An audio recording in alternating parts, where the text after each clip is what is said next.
बांग्लादेश में इस वक्त काउंटिंग चल रही है। वहां से इस वक्त की सबसे बड़ी खबर आपको बता देते हैं। अब तक बीएनपी की 7 सीटों पर जीत हो चुकी है।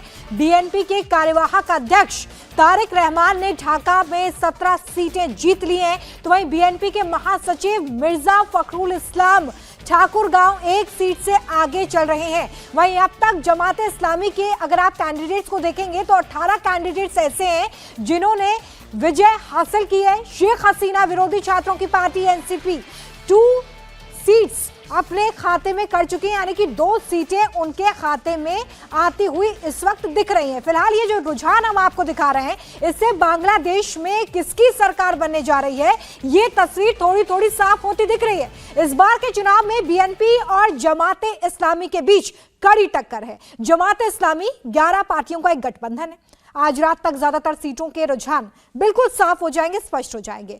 कल सुबह बांग्लादेश का चुनाव आयोग अंतिम विजेता की घोषणा करेगा और यह बताएगा कि बांग्लादेश की आवाम ने किसे बांग्लादेश की कमान सौंपी है। लेकिन पिछले 1 साल में काफी उठापटक देखने को मिली। बांग्लादेश में चुनाव कराना इतना आसान नहीं था। जगह जगह पर हिंसा की खबरें आज भी आई। राजधानी ढाका और पोर्ट सिटी चटगांव से लेकर कॉक्स बाजार हो, कोमिला हो, राजशाही हो, गोपालगंज हो, मुंशीगंज हो, ब्राह्मण बरिया हो या फिर मेमन सिंह या खुलना, ये सारे इलाके जहां पर वोटिंग हुई, यहां पर काफी हिंसा देखी गई और बैलेट पेपर की लूट की तस्वीरें भी यहां से सामने आई। ढाका में तो वोटिंग शुरू होने से पहले ही पोलिंग बूथ लूटे जाने की शिकायत मिल गई। कई जगह पर जमाते इस्लामी और बांग्लादेश नेशनलिस्ट पार्टी के समर्थकों के बीच में मारपीट हुई, बमबारी हुई, पोलिंग में खलल डालने की कोशिश तक की गई। पोलिंग के दौरान हिंसा के सबसे ज्यादा आरोप जमाते इस्लामी पर लगे। हालांकि जमात ने इन आरोपों को खारिज कर दिया, इससे इनकार किया। चुनाव आयोग से भी शिकायत की गई है कि बांग्लादेश नेशनलिस्ट पार्टी के समर्थकों ने कई जगहों पर पोलिंग बूथ पर जबरन ठप्पा मारकर अपने वोट बैलेट बॉक्स में भरवा दिए हैं। एक तरफ निष्पक्ष चुनाव की बात की गई थी, लेकिन दूसरी तरफ इस तरह की मिलीजुली खबरें भी बांग्लादेश से अब सामने आ रही हैं।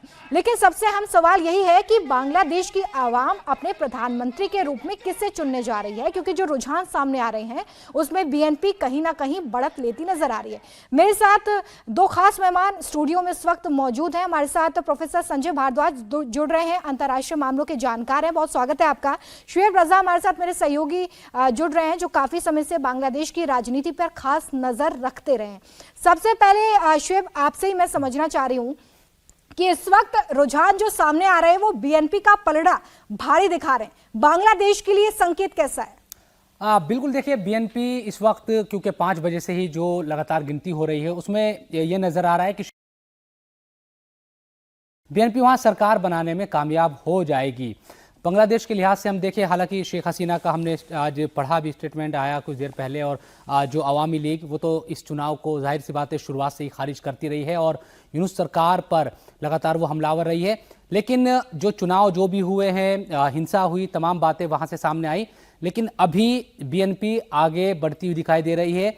शुरुआत में हालांकि जब रुझान आ रहे थे और शुरुआती टक्कर थी, उसमें नज़र ऐसा लग रहा था शुरुआत में कि शायद जमात भी टक्कर देगी, लेकिन अभी हम देख रहे हैं कि करीब 60 से 70 सीटों पर लगातार जो बीएनपी है वो आगे बढ़ती दिख रही है। वहीं जमात इस्लामी का जो गठबंधन है वो बहुत पीछे हम देख रहे हैं कि नज़र आ रहा है। बांग्लादेश के लिहाज से, क्योंकि हम 1991 से देखते हैं और 2026 अब तो 2 जो ताकतवर महिलाएं रही है बांग्लादेश में, चाहे खालिदा जिया की बात करते हैं या शेख हसीना की बात करते हैं, उनके बगैर ये चुनाव हुआ है।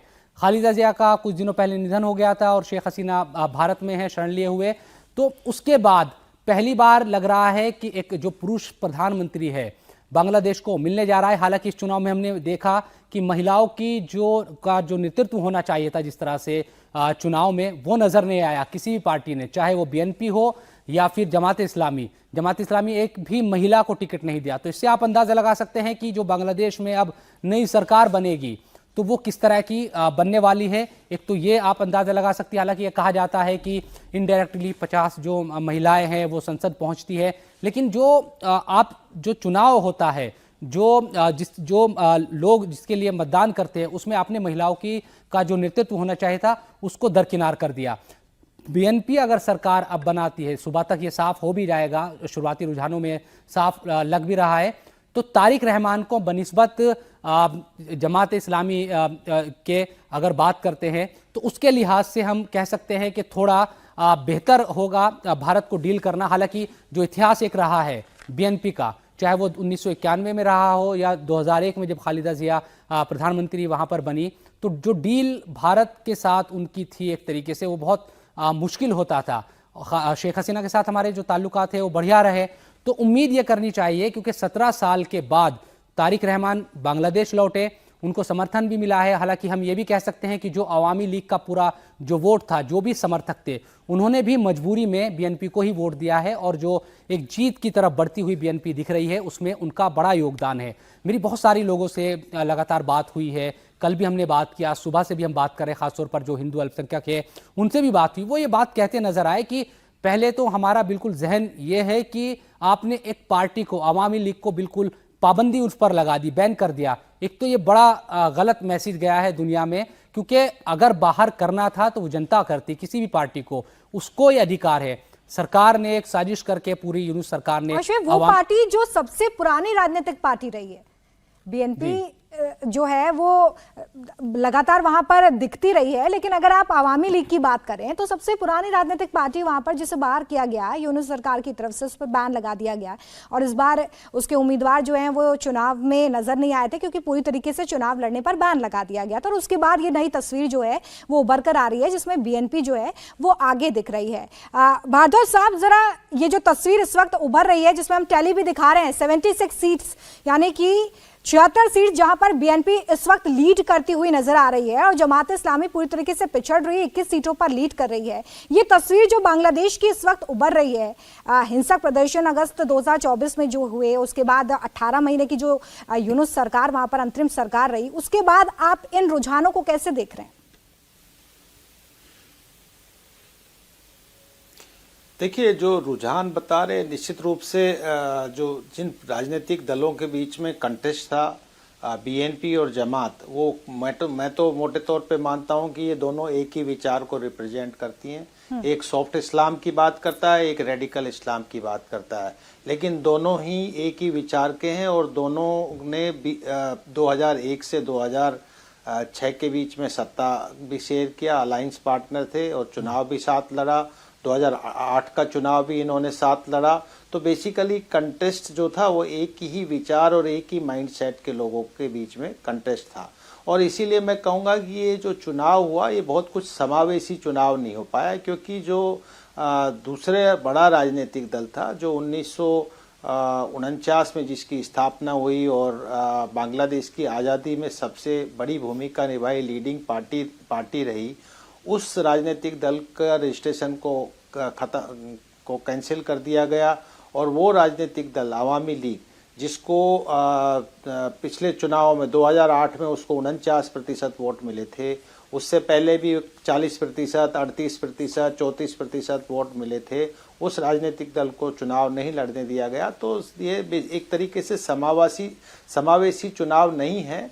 और ये जो फॉर्मूला बांग्लादेश की राजनीति में चलता है कि -2, -1 और मैनेज 1 और मैनेज और -1, वो फॉर्मूला फिर से चालू हो गया कि, और इसमें कहीं न कहीं जो अथॉरिटेरियन ताकतें हैं, जिसमें चाहे आर्मी की भूमिका भी रही 2006 से 2008 के बीच में, कि पहले -2 का फॉर्मूला बढ़ाया, लेकिन वो कामयाब नहीं हुआ, तो फिर मैनेज 1 की अवामी लीग को मैनेज करके और फिर चुनाव हुए। और अभी ये जो हुआ है, इसमें बेसिकली -1 और मैनेज 1 वाला फॉर्मूला हो गया कि आपने अवामी लीग को तो माइनस कर दिया, बाहर कर दिया, और आपने बीएनपी को मैनेज कर लिया। लेकिन ये बात निश्चित रूप से है कि जो एक स्ट्रॉन्ग पाकिस्तानी माइंडसेट था, वो उससे मुझे लगता है कि कुछ राहत मिल जाएगी बांग्लादेश के जो सेकुलर डेमोक्रेटिक जो लोग हैं, कि जमात इस्लाम अगर सरकार से बाहर रहती है और बीएनपी अगर सरकार बनाती है, तो लोग बेहतर स्थिति में होंगे जमात इस्लाम के बनिस्बत। और ये लेकिन ये बात पक्का है कि इसके डोमेस्टिक इम्प्लीकेशंस भी होंगे और इसके रीजनल इम्प्लीकेशंस भी होंगे, क्योंकि जो 2001 से 2006 के बीच में जो इनका ट्रैक रिकॉर्ड रहा, वो बहुत ख़राब ट्रैक रिकॉर्ड है। सारा जो तंत्र चलता था वो हवा भवन से चलता था और उस वक्त बांग्लादेश को इस्लामाइजेशन की तरफ धकेला गया। Radicalisation, arm trafficking, human trafficking, मतलब सब तरीके की, और टेररिस्ट अटैक्स होते थे, सब तरीके की एक्टिविटीज़ हुई तब बीएनपी और जमात इस्लाम सत्ता में थी। तो क्या अब उम्मीद कर सकते हैं कि हो सकता है तारिक जो अभी प्रधानमंत्री बनेंगे, जिस तरीके के रुझान आ रहे हैं कि उनका हृदय परिवर्तन हुआ हो और वो बहुत एक सेकुलर, एक इंक्लूसिव बांग्लादेश की बात करें और वो ना केवल बांग्लादेश को आगे बढ़ाए, बाकी जो क्षेत्रीय स्थायित्व है, जो शांति है, उसको भी आगे करे, भारत के साथ भी संबंधों को एक अच्छे